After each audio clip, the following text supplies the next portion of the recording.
Hello बच्चों, मैं राकेश आपके लिए लेके आया हूँ केमिस्ट्री फ्रॉम 6 टू 12th।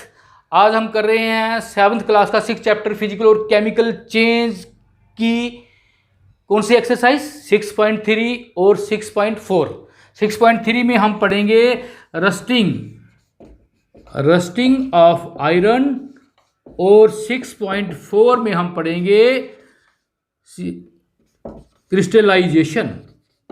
ठीक है, रस्टिंग ऑफ आयरन ये केमिकल चेंज है और क्रिस्टलाइजेशन जो है ये एक फिजिकल चेंज है। दोनों चेंज इसमें आपको क्लियर हो जाएंगी। तो बाकी रिलेटेड वीडियो जो इस चैप्टर के हैं उनके लिंक मैंने नीचे डिस्क्रिप्शन बॉक्स में दे दिए हैं, आप वहां से ये बाकी वीडियो भी देख सकते हैं। तो चलो बच्चों शुरू करते हैं टॉपिक 6.3 एनसीईआरटी बुक से, जिसका नाम है rusting of iron. Mean iron को रस्ट लगना या लोहे को जंग लगना। इसका जनरल नेम कुरिजन भी होता है, कुरिजन ऑफ मेटल भी इसको बोलते हैं। उसकी एक टाइप है rusting of iron. Rusting of iron क्या है बच्चे, आपने देखा होगा घरों में बड़े बार हमारे कुछ आर्टिकल लोहे के जिनको हम बड़ी लंबी देर तक यूज नहीं करते, जहाँ बाहर पड़े रहते हैं एटमॉस्फेरिक कंडीशन में, तो उनमें कुछ जंग लग जाता है। ये देखिए एक ब्राउन कलर की लेयर जो है, ब्राउन कलर की लेयर उस पर डिपॉजिट हो जाती है। ये देखिए ये ब्राउन कलर की लेयर उस पर डिपॉजिट हो जाती है। ये ब्राउन कलर कहाँ से आया है? ये जो आयरन के पार्टिकल थे, ये एयर में जो ऑक्सीजन और मॉइस्चर वाटर वेपर थे उनसे लगातार कांटेक्ट में आते रहे और इस पे हो गई केमिकल चेंज। आयरन ने उस ऑक्सीजन के साथ, जो एयर में ऑक्सीजन थी उसके साथ रिएक्शन कर ली और बना दिया आयरन ऑक्साइड, और ये जो है ये आयरन ऑक्साइड ही है। ठीक है, केमिकल चेंज, एक नया केमिकल कंपाउंड बना दिया।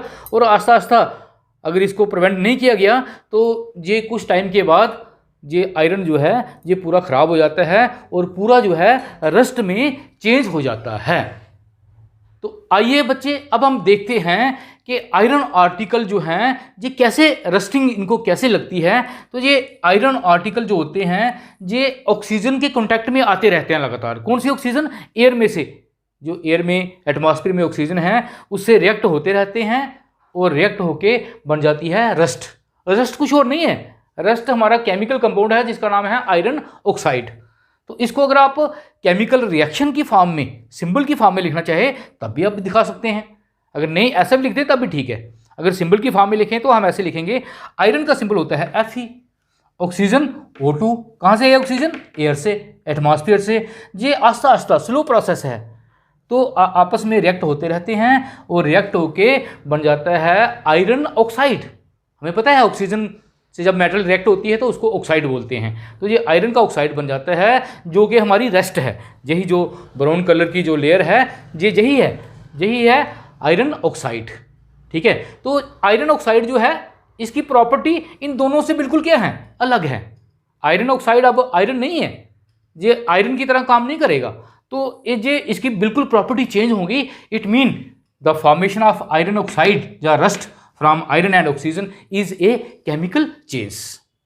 लेकिन एक्चुअली इसका कलर क्या बताया मैंने? Brown colour. हमने पिछले लेक्चर में बताया है कि सॉल्ट जो होते हैं वो मैक्सिमम कलरलेस होते हैं, लेकिन कलर उनमें होता है जिसमें वाटर ऑफ क्रिस्टलाइजेशन होती है। तो जी अगर आप इसमें देखना चाहे, समझना चाहे, जहाँ और रिएक्शन अगर आप लिखना चाहे अच्छे तरीके से तो वो भी लिख सकते हैं, क्योंकि इसमें वाटर ऑफ क्रिस्टलाइजेशन होती है। आयरन जो है ऑक्सीजन से और वाटर वेपर से, एयर में जो ऑक्सीजन और वाटर वेपर होते हैं उनके कॉन्टैक्ट में आता रहता है। हम जहाँ ऑक्सीजन लिख रहे हैं लेकिन मेनली ये वाटर वेपर भी इस पर अटैक करते हैं, और ये जो रस्ट बनती है उसका फार्मूला होता है Fe2O3 और X time water, mean water of crystallization भी इसमें होते हैं। इसी कारण इसका ब्राउन कलर है। अगर आप ये करना चाहे कर सकते हैं, नहीं तो इतना इसके ऊपर काफ़ी है। तो बच्चों हम रस्टिंग ऑफ आयरन को हम कैसे लिख सकते हैं? हम कह सकते हैं द डिस्ट्रॉइंग ऑफ मेटल या iron in presence of atmospheric condition, oxygen और water vapours continuously to form rust is called rusting of iron.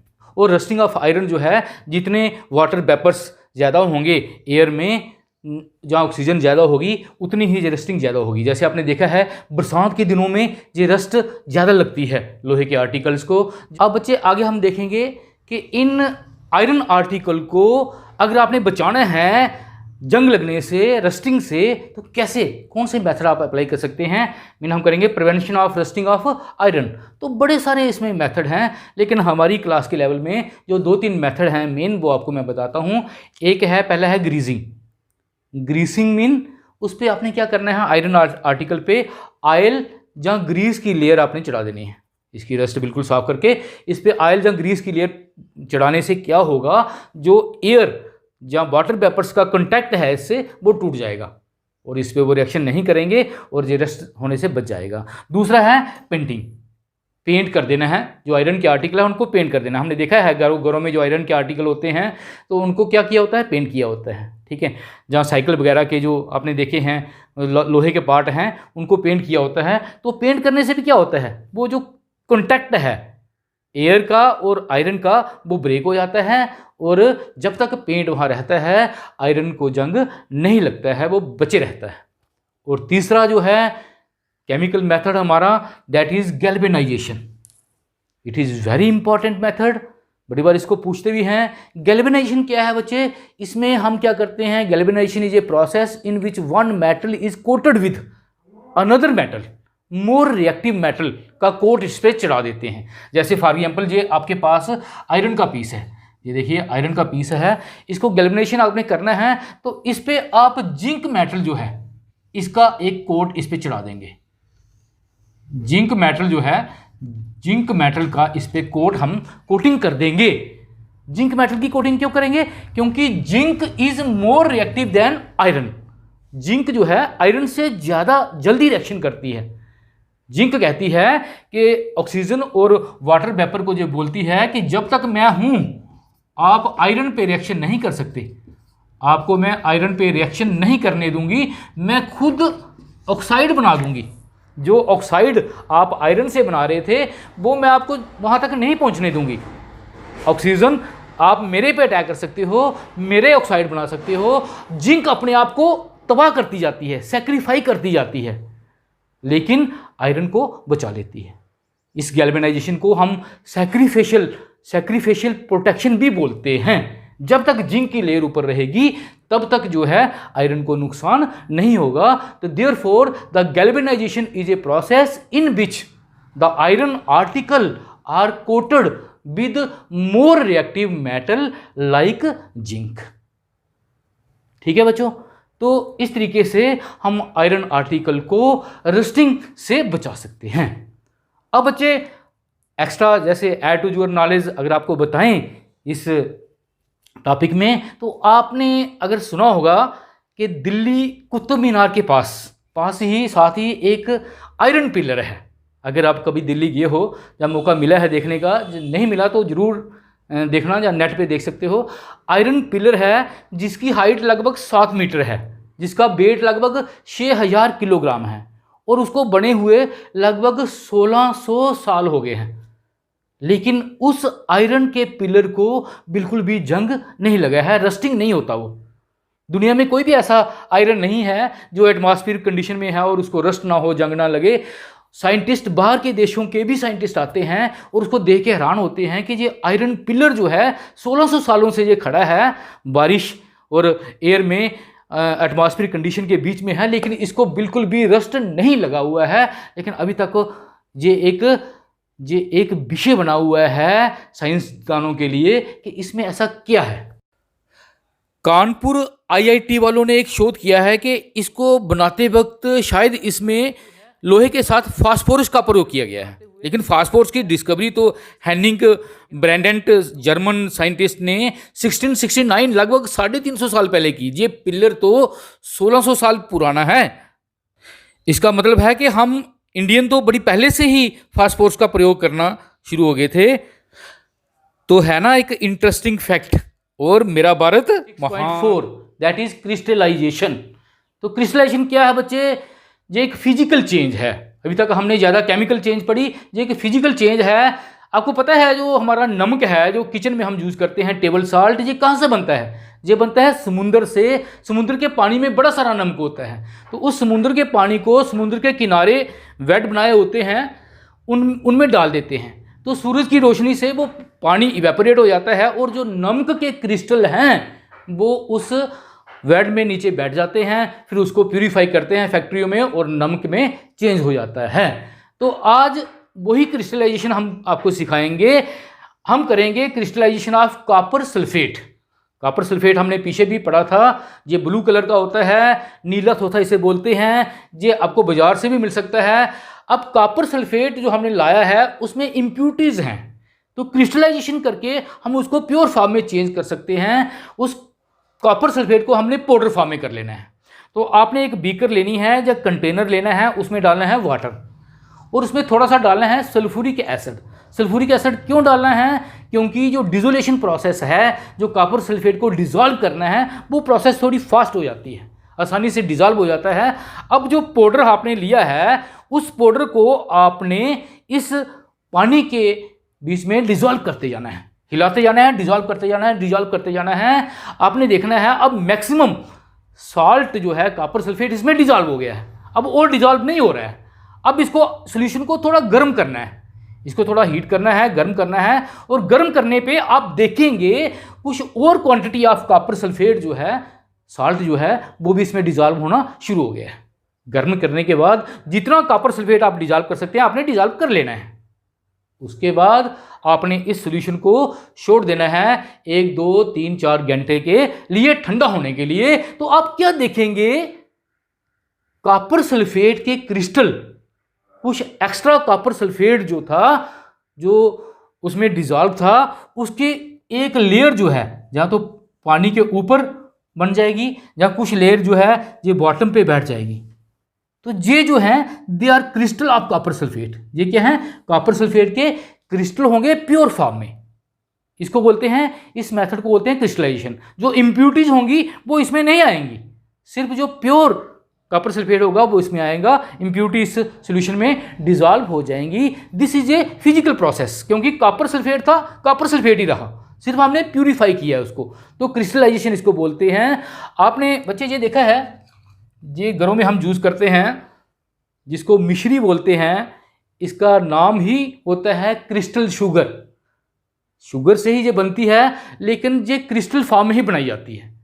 तो अगर आपको मैं बताऊं कैसे ये बनाते हैं, तो इसको आप घर में भी आप एक्सपेरिमेंट कर सकते हैं। आपने क्या करना है, एक बीकर में सेम पानी लेना है, सल्फ्यूरिक एसिड नहीं है आपके पास, कोई बात नहीं, पानी लेना है, उसमें आपने चीनी डिसॉल्व करते जाना है, चीनी हिलाते जाना है, डिसॉल्व करते जाना है। आप देखेंगे एक ऐसा टाइम आएगा ज़्यादा इसमें चीनी डिसॉल्व नहीं हो रही, सैचुरेटेड सॉल्यूशन बन गया है, इसमें अब फर्दर चीनी डिसॉल्व नहीं हो रही। अब इस पानी को आपने गर्म करना है।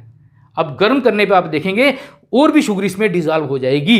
गर्म करने पे जितनी चीनी आप इसमें डिसॉल्व कर सकते हैं आपने करनी है, और जब डिसॉल्व हो गई उसके बाद आपने इसको ठंडा करने के लिए रख देना है। 2, 3, 4 घंटे के बाद आप देखेंगे क्रिस्टल जो हैं, शुगर के क्रिस्टल जो हैं, वो इसके ऊपर इस तरह से, जो चीनी के क्रिस्टल जो हैं वो इस तरह से बन गए होंगे। This is called crystallization. अगर आप कभी हलवाई की दुकान पे गए हैं तो वो जो जलेबी बनाते हैं ना, तो जलेबी वाली कढ़ाई जो है, अगर उसमें चाशनी पड़ी हुई है, वो ठंडी हो गई है, उसको साइड पे रखा हुआ है, तो कभी उसको देखना, उस पर भी क्रिस्टल बने होते हैं उसकी कढ़ाई के सरफेस पे या उसके ऊपर जो है। क्यों? क्योंकि वो एक्सेस शुगर जो डिसॉल्व की थी हमने गर्म करने के बाद, वो जो है जब ठंडा होता है तो वो क्रिस्टल उसके ऊपर जम जाते हैं। This process is called crystallisation, और it is a physical process, because sugar sugar ही रही, कॉपर सल्फेट रहा, इसकी प्रॉपर्टी में बिल्कुल चेंज नहीं आई, सिर्फ इसकी स्टेट चेंज हुई है। पाउडर से हमने इसको क्रिस्टल बना दिया, तो this method is called crystallization. अब बच्चों चलते हैं add to your knowledge, extra concept इसमें। अब आपको बताएं कि क्रिस्टलाइजेशन जो बनती है ये उस सॉल्यूशन में बनती है जो होता है super saturated. Super saturated solution क्या है जी? आज हम यही दिखाएंगे आपको। 3 तरह के सॉल्यूशन होते हैं, अनसैचुरेटेड, सैचुरेटेड, सुपर सैचुरेटेड। तो चलें आज आपको हम यही सिखाते हैं 1 मिनट में। पहला है अनसैचुरेटेड, सैचुरेटेड। तो अनसैचुरेटेड क्या है, आपने क्या किया था बच्चे, ये ली थी बीकर, इसमें डाला था वाटर, इस वाटर में आपने डाली थी शुगर, पानी में चीनी डाली, थोड़ी सी चीनी डाली, 50 ग्राम, 1 लीटर पानी है, 50 ग्राम 100 ग्राम डाली, वो डिजॉल्व हो गई।